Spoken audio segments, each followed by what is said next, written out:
नमस्कार सभी को। अब आज हम लेंगे डिस्चार्ज। इससे पहले पहले ओवरव्यू देख लीजिए एक कि इससे पहले हमने कॉन्ट्रैक्ट ऑफ इंडेमनिटी कर लिया है। ओके, ऊपर प्लेलिस्ट में लिंक मिलेगा आई बटन में। और कॉन्ट्रैक्ट ऑफ गारंटी भी कर लिया है हमने। अब उसके बाद में हमने गारंटी का रिवोकेशन है वो भी कर लिया है। ओके, अब लास्ट टॉपिक एक आता है अपना, एक और चीज़ आती है, उससे कहते हैं अपन डिस्चार्ज। अब डिस्चार्ज ऑफ श्योरिटी। अब डिस्चार्ज ऑफ श्योरिटी का मतलब क्या है पहले वो देख लो कि क्रेडिटर को गारंटी देगा श्योरिटी। ओके, किसके लिए देगा? पीडी के लिए। ये बात अपन को समझ में आ चुकी है अब तक। अब क्या क्या चीज़ें एक कॉन्ट्रैक्ट में हो जाएगी जिससे जो श्योरिटी है उसकी लायबिलिटी वहाँ से हट जाएगी। मतलब कि श्योरिटी को तो एक लायबिलिटी पे करनी है क्रेडिटर को, ये बात तो सीधी सी है। लेकिन अब क्या क्या हो सकता है कॉन्ट्रैक्ट में जिसके चलते हुए, जिसके कारण से श्योरिटी की लायबिलिटी हट जाएगी, डिस्चार्ज हो जाएगी। अब ये चीज़ अपन पढ़ेंगे सेक्शन 133 से ये चालू हो रही है। मतलब थोड़ा वास्ट टॉपिक है ये, थोड़ा 3-4 सेक्शंस में आगे और चलेगा ये। तो ये पूरा फैला हुआ टॉपिक है, ये अपन एक वीडियो में कंप्लीट करने की पूरी ट्राई करेंगे।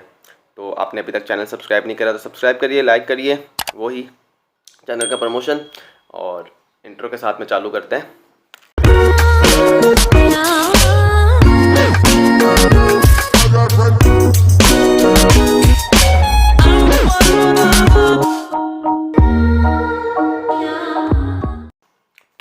ओके, तो अपन पहले लेंगे बिड़ते ही बेरेट की लैंग्वेज। ओके, तो अपन ने पढ़ लिया अभी तक, जितना पढ़ लिया वो चीज़ को ध्यान में रखते हुए अपन अब आगे चलेंगे।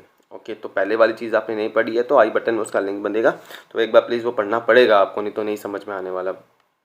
कुछ नहीं कर सकता मैं इसमें, आपको वो वीडियो देखनी ही पड़ेगी। और अब अपन देखते हैं कि डिस्चार्ज कैसे होगा। तो इसमें बेरेट की लैंग्वेज देखते हैं, एग्जाम्पल्स भी अपन लेंगे, टेंशन मत लेना। अब देखना, discharge of surety by variance in the terms of contract. अब पहले एक आप छोटा सा कंसेप्ट समझो कि एक पीडी है, इसने कॉन्ट्रैक्ट करा क्रेडिटर से, आगे श्योरिटी भी आ गया। ठीक है, ये चीज़ आपको पता है।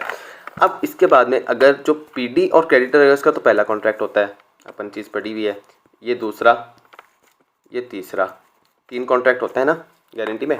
अब जो पहले कॉन्ट्रैक्ट में अगर पीडी और क्रेडिटर में कोई वेरिएंस कर ले, कोई बदलाव कर दे, तो उसके लिए श्योरिटी लायबल होगा? बिल्कुल नहीं होने वाला। क्यों होगा वो? अगर इससे बिना पूछे करा तो क्यों होगा लायबल? श्योरिटी से पूछना तो पड़ेगा ना, पहले उसका कंसेंट तो लेना पड़ेगा। तो ये चीज़ है, मतलब मोटे मोटे सारे सेक्शन है ना इसी बात पे लिखे हुए हैं सारे के सारे। ये डिस्चार्ज वाले सेक्शंस 133 से लेके काफ़ी आगे तक सेक्शन चलेंगे थोड़े से ये, तो सारे के सारे ये, मतलब ये कॉन्सेप्ट इनका यही है कि श्योरिटी का कंसेंट नहीं लिया या फिर श्योरिटी से बात नहीं करी तो इस पे ही कैसे उसकी लायबिलिटी डिस्चार्ज हो जाएगी, उस पर ही सारी बातें करी हुई है। ओके, अब देखते हैं अपन बेरेट की लैंग्वेज की एनी वेरिएंस, कोई भी वेरिएंस हुआ, ठीक है, कोई भी चेंजेस हुआ कॉन्ट्रैक्ट में, ठीक है, किसके बीच में हुआ? पहली चीज़ है ये एनी वेरिएंस, किसके बीच में हुआ? In the terms of contract between principal debtor and creditor. मतलब किसके बीच में हुआ? प्रिंसिपल डेप्टर और क्रेडिटर के बीच में। ठीक है, इसके बाद में made without the sureties consent, surety के कंसेंट के बिना हुआ। ठीक है, कॉन्ट्रैक्ट में जो चेंजेस हुए श्योरिटी के कंसेंट के बिना हुआ। ये क्या, अब ये 3 चीज़ हुई तो ये क्या रिजल्ट करेगी? ठीक है, ये 3 तो पहले कुछ इनपुट्स होंगे। अब ये आउटपुट क्या देंगे श्योरिटी के लिए कि discharge the sureties as to transaction subsequent to the variance. मतलब कि श्योरिटी के, चौथा पॉइंट, कि श्योरिटी की लायबिलिटी डिस्चार्ज कर देंगे। ये सिंपल सी बात है। अब इसके बाद में ये जो लायबिलिटी डिस्चार्ज होगी ये कब से होगी? जब से वो वेरिएंस हुआ है, जब वो वेरिएंस हुआ है उसके बाद में जितने भी ट्रांजैक्शन होंगे उसके लिए श्योरिटी लायबल नहीं रहेगा, अगर वो वेरिएंस उसके कंसेंट के बिना हुआ है या फिर उसको बिना बताए हुआ है। इतनी सी बात है। ओके, और एग्जांपल्स वगैरह अपन लेंगे। तो अब इसका जो पहला एग्जांपल है वो एक बार देख लेते हैं। पहला एग्जांपल क्या, सॉरी, पहला इलिस्ट्रेशन। अब इसमें क्या बात कर रहा है ये कि ए है, ओके, ए मेरा एक, मैं मान लो, ओके, बी है मेरा एक फ्रेंड और सी है, वो है एक बैंक का मैनेजर। ठीक है, यहाँ तक बात क्लियर हुई। अब इसके बाद में होता क्या है कि मैं बोलता हूँ इसको कि भाई मैं इस बंदे की श्योरिटी ले रहा हूँ बी की, आप इसको बैंक में जॉब दे दो। ओके, जॉब के लिए मैं श्योरिटी मैं दे रहा हूँ आपको, मैं बन गया श्योरिटी। ओके, अब इसका और इसका एक कॉन्ट्रैक्ट होगा, ठीक है, वो होगा पहला नंबर कॉन्ट्रैक्ट, जो होता है प्राइमरी कॉन्ट्रैक्ट बोलते हैं उसे, तो मतलब सबसे पहला कॉन्ट्रैक्ट ही वो होता है। दूसरा होगा वो तो मेरा इससे होगा ही, ठीक है, श्योरिटी वाला। तीसरा होगा वो बात, मतलब दूसरे तीसरे की अपन बात इसमें है ही नहीं, अपन को यही देखनी है सबसे पहले कि जो पहले कॉन्ट्रैक्ट में कोई बात हो जाए तो उसके लिए ही डिस्चार्ज में बात आ जाती है। तो अपन पहले देखते हैं और ढंग से एक बार कि अब बी और सी ने क्या करा कि एक सैलरी बेस पे बी सी के लिए काम करने लग गया बैंक में। अब इसके बाद में क्या हुआ कि सी ने बोला कि मैं आपकी सैलरी बढ़ा दूंगा। सी ने बी को बोला कि मैं आपकी सैलरी बढ़ा दूंगा, इंक्रीज़ कर दूंगा आपकी सैलरी। ओके, अब ये बोला कि ठीक है सैलरी तो मैं इंक्रीज़ कर दूंगा, ठीक है, और आपको है ना, लेकिन जो भी ओवरड्राफ्टिंग हो रही है ना बैंक में काम कर रहे हो जो आप, ठीक है, ओवरड्राफ्टिंग आप हमारे लिए कस्टमर लेके आओ, लेकिन ओवरड्राफ्टिंग अगर हो गई तो उसका लॉस आपकी सैलरी से कटेगा। ओके, अब ये इन्होंने दोनों ने कॉन्ट्रैक्ट कर लिया, बी और सी ने। बी ने कहा ठीक है कोई बात नहीं। अब ये चीज़ सी ए को तो भाई पता ही नहीं, इसको तो कोई नॉलेज ही नहीं है, कुछ नहीं पता इसको। ओके, ए को मतलब यानी मुझे कुछ पता ही नहीं है, ठीक है। अब यहाँ पे हो गई ओवरड्राफ्टिंग, बी के लग गया घाटा। ओके, बी के लग गया घाटा। अब बाद में सी इससे पैसे रिकवर नहीं कर पा रहा, ठीक है, क्योंकि बैंक को घाटा हुआ है, तो सी तो बैंक है, बैंक मैनेजर है जो बैंक ही हुआ, तो इसको तो बी से पैसे लेने पड़ेंगे ओवरड्राफ्टिंग का जो घाटा हुआ है। तो अब इसके बाद में ये क्या इसके पास में जा सकता है, ए के पास में, यानी मेरे पास में आ सकता है मैनेजर कि भाई बी है जो इसने तो भाई हमारे ओवरड्राफ्टिंग में घाटा कर दिया है और हमने तो इसकी सैलरी बढ़ाई थी, ऐसे वैसे पूरी बात बताएगा। तो मैं इसको क्या बोलूँगा कि भाई साहब आप अपने पैर घुमाइए और जहाँ से आइए वापस वहीं चले जाइए, जहाँ से आप आए हो जाओ उधर। क्यों? क्योंकि आपने मुझसे पूछ के इसकी ना सैलरी बढ़ाई थी, ठीक है, ना मुझसे पूछ के आपने इसको ओवरड्राफ्टिंग हुई थी, ना मुझसे पूछ के आपने इसको काम दिया था, ज़्यादा बढ़ाया था इसका काम, मुझसे पूछ के कुछ हुआ ही नहीं, ना मुझे पता था इस चीज़ का। तो मैं किस बात की आपको श्योरिटी दूंगा, किस बात की ओवरड्राफ्टिंग के रुपए दूंगा? आपको रिकवर करना तो आप बी से करो, मैं तो यहाँ पे डिस्चार्ज हूँ मेरी लाइबिलिटी से। ओके, बस ये बात होगी। और यहाँ पे ए गलत होगा नहीं, बिल्कुल भी नहीं होगा, ए गलत 1% भी नहीं होगा। ओके, और सी को इससे कुछ भी श्योरिटी मांगने का हक भी नहीं है। ठीक, अब चलते हैं अपन अगले सेक्शन की तरफ। ठीक है, अब अगला सेक्शन अपन देखते हैं एक बार जल्दी से कि discharge of surety by release और डिस्चार्ज ऑफ प्रिंसिपल डेप्टर। अब इसमें क्या है कि पहले एक बार मोटा मोटा समझो, उसके बाद में अपन लैंग्वेज पे जाते हैं कि जैसे प्रिंसिपल डेप्टर और क्रेडिटर का कोई कॉन्ट्रैक्ट हुआ है, एक बीच में श्योरिटी भी है कहीं ना कहीं। अब यहाँ पे क्या हुआ कि क्रेडिटर ने प्रिंसिपल डेप्टर को मान लो 1 लाख रुपए दिए हुए थे। ओके, तो ऐसा कुछ हुआ, क्रेडिटर का दिमाग ऐसा चला कि भाई प्रिंसिपल डेप्टर भाई तू तो छोड़ इसको 1 लाख को, तू मुझे 25,000 रुपये दे दे या फिर बात ख़त्म कर, नहीं तो ऐसे बोल दे कि तू बात ही ख़त्म कर, मुझे तो ऐसे लेने ही नहीं है। ओके, तो अब यहाँ पे इनका कॉन्ट्रैक्ट हो गया, वो एक तरीके से समाप्त हो गया, ठीक है। और वो बोलते हैं कि भाई अब अपन एक फ्रेश कॉन्ट्रैक्ट में चलते हैं, मतलब वो कॉन्ट्रैक्ट ख़त्म करके वो दूसरे कॉन्ट्रैक्ट में चले गए, मान लीजिए अपन। तो यहाँ पे जो श्योरिटी होगा तो वो पागल थोड़ी ना होगा जो पहले वाले कॉन्ट्रैक्ट की लायबिलिटी भरेगा, नहीं भरेगा ना वो। तो अब यही बात है जो इसमें मतलब बोल रखी है। अब इसको एक बार अपन लैंग्वेज में पढ़ लेते हैं तो क्या अच्छे से समझ में आ जाएगी कि the surety is discharge by the contract between the creditor and the principal debtor. एक श्योरिटी होगा वो डिस्चार्ज हो जाएगा, कैसे होगा, किस में होगा, contract between creditor and principal debtor by which the principal debtor is released. ऐसे कॉन्ट्रैक्ट में जिसमें प्रिंसिपल डेप्टर होगा वो रिलीज हो जाएगा, मतलब जो क्रेडिटर है, ठीक है, वो एक एक्ट और ओमिशन करेगा, or by the act or omission by the creditor the legal consequences of by the discharge of the principal debtor. ठीक है, ये जो मैंने बात बोली वही है कि जो श्योरिटी है, ठीक है, वो डिस्चार्ज हो गया। डिस्चार्ज किस में से हुआ, कॉन्ट्रैक्ट हुआ जो क्रेडिटर और प्रिंसिपल डेप्टर का, उसमें से डिस्चार्ज होगा। अब कैसे होगा, जब प्रिंसिपल डेप्टर उस कॉन्ट्रैक्ट से डिस्चार्ज हो जाएगा, पहले ही रिलीज हो जाएगा, डिस्चार्ज हो जाएगा, ठीक है।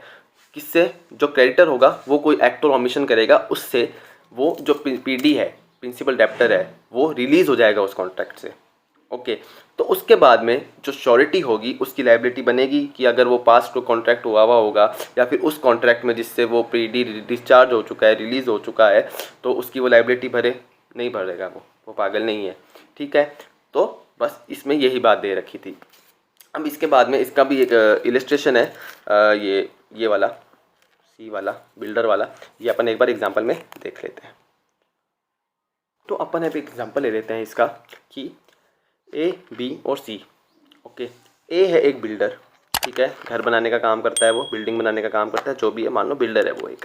ठीक है, इसने बोला कि भाई बी मैं आपका घर बना दूंगा।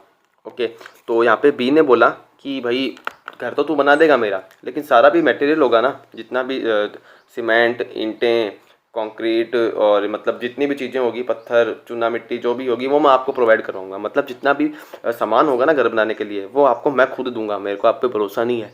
ओके, तो ये यहाँ पे क्या हो गया, क्रेडिटर हो गया। ठीक है, प्रोवाइड ये करवा रहा है सामान। ओके, अब इसके बाद में क्या, यहाँ पे एक श्योरिटी है कि इसको भरोसा तो नहीं है, लेकिन इसने बी को बोला कि भाई आप श्योरिटी दे दो। ठीक है, तो इसने इसके लिए बी के लिए श्योरिटी दे दी। अब यहाँ पे जो ए है ये पीडी है, सी बी है जो क्रेडिटर है, सी श्योरिटी है, यहाँ तक आई। अब यहाँ पे क्या हुआ, जो प्राइमरी कॉन्ट्रैक्ट है इनका पहला, जो ए और बी का है। अब इसके बाद में यहाँ पे इसका कॉन्ट्रैक्ट ये है कि आपको मटेरियल तो मैं प्रोवाइड कराऊंगा, बी कहता है। ओके, तो बी यहाँ पे मटेरियल प्रोवाइड अगर करवा ही नहीं रहा है, यहाँ पे मटेरियल प्रोवाइड करवा ही नहीं रहा है, तो यहाँ पे क्या हुआ कि यहाँ पे जो बी है वो ओमिट कर रहा है, एक्ट और ओमिट हो रहा है कुछ। ठीक है, एक्ट हो गया, यहाँ पे ओमिट हो गया उसके अपनी लाइबिलिटी से, अपनी जिम्मेदारी से, अपनी रिस्पॉन्सिबिलिटी से। ठीक है, कॉन्ट्रैक्ट के अंदर जो उसकी रिस्पॉन्सिबिलिटी बनती थी क्रेडिटर की कि उसको तो मटेरियल प्रोवाइड करवाना है, वो करवा ही नहीं रहा है, तो यहाँ पे ओमिट हो गया वो। अब यहाँ पे ओमिट हुआ तो पीडी ऑटोमेटिकली यहाँ से डिस्चार्ज होकर रिलीज़ भी हो गया इस कॉन्ट्रैक्ट से। अब यहाँ पे रिलीज़ हो गया, तो इसके बाद में क्या, श्योरिटी, जो श्योरिटी बी को दी थी क्रेडिटर ने ए के लिए, ठीक है, तो इसकी कोई लायबिलिटी बनेगी सी की? बिल्कुल भी नहीं बनेगी अगर कोई भी बात हो जाए इसकी। अब तो मतलब ऑटोमेटिकली अगर ये भाई तू सामान ही प्रोवाइड नहीं करवा रहा, ठीक है, मैं घर बनवाना है बिल्डर को, तू सामान ही नहीं दे रहा, ठीक है, तो यहाँ पे पीडी भी क्या कर ले, श्योरिटी भी क्या कर ले, सामान तो तू ला के देना, तूने तो यही बात कही है। ठीक है, तो यहाँ पे श्योरिटी भी लायबल नहीं होगा, श्योरिटी की भी कोई भी लायबिलिटी नहीं बनेगी, ये भी डिस्चार्ज हो गया। बस यही बात ये कह रहा है। तो अब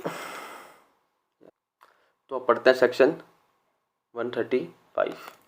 ठीक है, अब इसमें क्या बात दे रखी है एक बार देख लेते हैं कि मतलब जब श्योरिटी है, ठीक है, वो किस किस रीज़न पे डिस्चार्ज होगा। इसमें कुछ और बातें दे रखी है कि अगर क्रेडिटर होगा, जो मतलब पहले देख लें कि पीडी है, ठीक है, और क्रेडिटर है। ओके, अब इनके बीच में जो हो रखा है कॉन्ट्रैक्ट वो प्राइमरी कॉन्ट्रैक्ट है। ओके, प्राइमरी कॉन्ट्रैक्ट मतलब जो पहला कॉन्ट्रैक्ट इनमें हुआ है। तब इस कॉन्ट्रैक्ट में अगर ऐसी कोई बात हो जाए कि भाई क्रेडिटर ने इसको 1 लाख रुपए दे रखे थे, ठीक है, ओके, और 1 लाख रुपए देने के बाद में क्या हुआ कि क्रेडिटर ने पीडी को बोला कि भाई कोई दिक्कत नहीं, कि भाई तू मुझे 1 लाख नहीं, तू मुझे 25,000 रुपये दे दे। ठीक है, और 25,000 रुपये दे के अपन यहाँ पे बात ख़त्म कर लेते हैं। ठीक है, या फिर ये कंडीशन पहली, ठीक है, और दूसरी कंडीशन यहाँ पे आती है कि यहाँ पे टाइम दे दे कि भाई तुम मुझे 1 लाख रुपये, तेरा टाइम ख़त्म हो चुका है 1 लाख रुपये देने का, लेकिन तू 3 महीने और ले ले और मुझे 3 महीने बाद में तू पे कर देना। ठीक है, या फिर तीसरी कंडीशन एक और आती है इधर कि वो बोल दे कि भाई तू मुझे मत दे पैसे, कोई बात नहीं, तू आराम से तेरे मन में आए तब दे दे, कोई दिक्कत नहीं, लेकिन तू है ना, मैं तेरे को कभी मतलब सू नहीं करूँगा, तेरे मतलब कंप्लेन नहीं करूँगा, केस नहीं करूँगा तेरे पे मैं, तू टेंशन मत ले। ये 3 अगर चीज़ें हो जाए तो ये चीज़ अगर श्योरिटी को नहीं पता, ये 3 चीज़ों में श्योरिटी क्या लायबल रहेगा, नहीं रहेगा। ठीक है, तो इस चीज़ को अपन एक बार लैंग्वेज में पढ़ लेते हैं कि a contract between creditor and principal debtor, एक ऐसा कॉन्ट्रैक्ट जो क्रेडिटर और प्रिंसिपल डेप्टर के बीच में हो, जो अपन यहाँ पे बात कर ली है अपन ने। ठीक है, by which creditor makes a composition with, मतलब कंपाउंडिंग हो रही है जहाँ पे मतलब कि ऊपर नीचे करके सेटलमेंट कर रहे हैं, अंडर द टेबल खुद से वो सेटलमेंट कर रहे हैं बिना श्योरिटी को बोले। ठीक है, तो यहाँ पे 1 लाख का जो बात करी थी वो हो गया कंपोजिशन वाली बात। ठीक है, और प्रॉमिस टू गिव टाइम, मतलब जो अपन 3 महीने वाली जो बात अपन ने बोली थी अभी, ठीक है, वो बात हो गई। Promise to give time, sorry दूसरा वाला ये। और उसके बाद में और नॉट टू सू, मतलब केस वगैरह नहीं करूँगा, ये तीसरी बात हो गई। The principal debtor, principal debtor को बोलेगा, ठीक है, क्रेडिटर बोलेगा ये चीज़।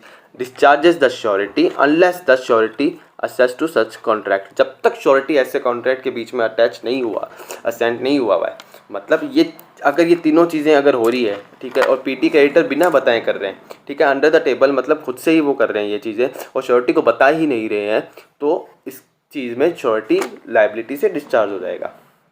ठीक है, बस इतनी सी बात थी इसमें। तो अपन ने ये कुछ सेक्शन कर लिए हैं अभी 135 तक। तो अब 135 से आगे जो डिस्चार्ज के सेक्शन है वो अपन अगली वीडियो में देखेंगे।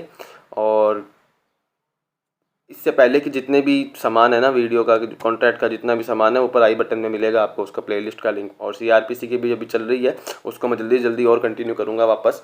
ये श्योरिटी बस मैं सॉरी ये कॉन्ट्रैक्ट में अभी बस ख़त्म कर देता हूँ फटाफट, डिस्चार्ज वाला सब कुछ ये। इसके बाद में एक बेलमेंट का भी पहले ख़त्म करूँगा मैं। तो ये चीज़ें ख़त्म करने के बाद में अपन आगे चलेंगे।